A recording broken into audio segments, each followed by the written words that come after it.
Welcome back. Things are what I think about all the time. One second, I forgot what I was gonna say. This one confuses me. I feel like there's a right answer, I just don't know what it is. So this could just be me sounding stupid, but I do think about this a lot, so I thought I would share.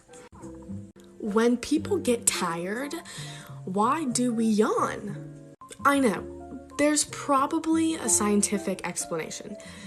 I haven't had the time to look it up. I've been busy bee. So, I was just thinking about it.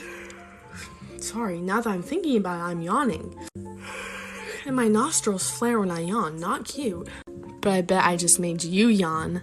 But yeah, what is a yawn? And why do we do that? It's so weird to me. When we're tired.